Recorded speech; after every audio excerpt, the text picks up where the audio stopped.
Imagine telling someone that the most respectful thing they can do for your religion is to stay loyal to theirs. Most people blink twice, tilt their head, and assume you're joking. But Judaism isn't joking. Judaism is the only major tradition that says, with a straight face and a full library of sources, that Christians should stay Christian, Muslims should stay Muslim, and Jews should absolutely stay Jewish. It sounds like a paradox, but it is actually covenantal architecture. And once you see the structure, the whole thing becomes obvious. People expect religions to behave like competing franchises. Christianity and Islam certainly do. Their model is simple: join us, or you're doomed. Judaism's model is the opposite: stay where you are, honor your lane, and the world stays in order. It's the spiritual version of traffic control. Everyone has a designated road, and chaos only erupts when someone decides to swerve across 5 lanes without signaling. In Judaism, we encourage Christians to attend church and remain steadfast in their faith. This may seem paradoxical to them, but the reason is covenantal integrity. Each people is bound to the path given to them. For Jews, it is Torah and mitzvot. For Christians, it is their church and gospel. By honoring their own tradition, they strengthen the order of the world rather than attempting to override ours. This is discipline, not concession. Jews preserve their covenant by ensuring others remain faithful to theirs. The contrast with Christianity and Islam. Christianity and Islam teach exclusivity. Outside their faith, you are doomed. Judaism teaches the opposite. As long as you avoid human sacrifice and idolatry, you are not condemned. Scripture references: Deuteronomy 12 verse 31, Jeremiah 7 verse 31, human sacrifice forbidden. Exodus 20 verses 3 and 4, idolatry forbidden. Judgment by deeds, not dogma. Judaism teaches that God judges every person by their actions, not their religion or belief. Scripture references. Ecclesiastes 12 verses 13 and 14, Micah 6 verse 8, Psalm 62 verse 12.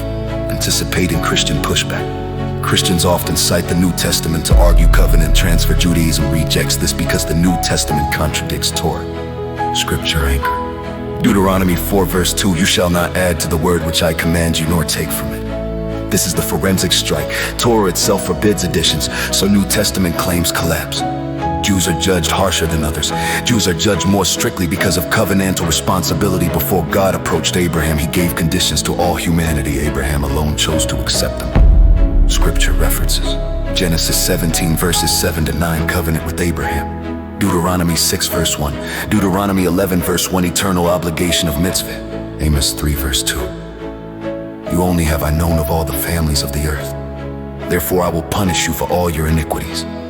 The nations are bound by the 7 laws of Noah. Genesis 9. Sanhedrin 56 ayah. Christians later adopted the 10 utterances. Exodus 20. Jews carry 6-3 mitzvah. Deuteronomy 6 verse 1, Numbers 15 verses 38 to 40. Conversion is forbidden.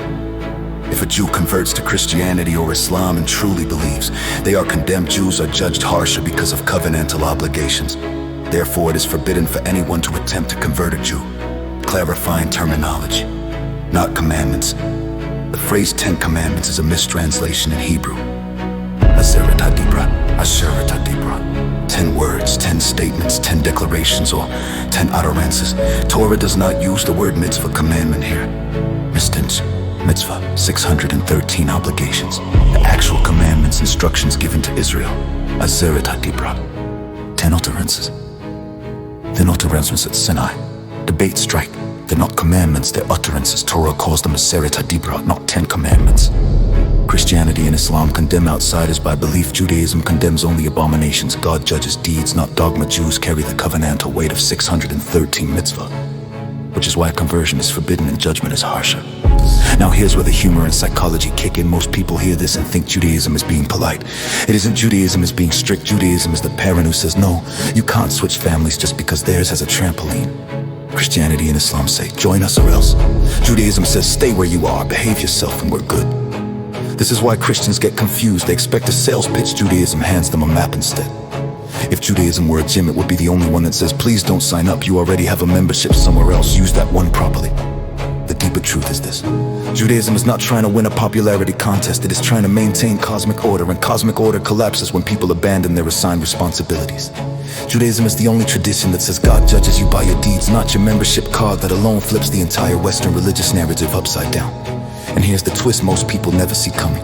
Judaism is harder on Jews than anyone else. Everyone else gets 7 laws, Jews get 613. It's the spiritual equivalent of carrying a piano up a hill while everyone else carries a backpack.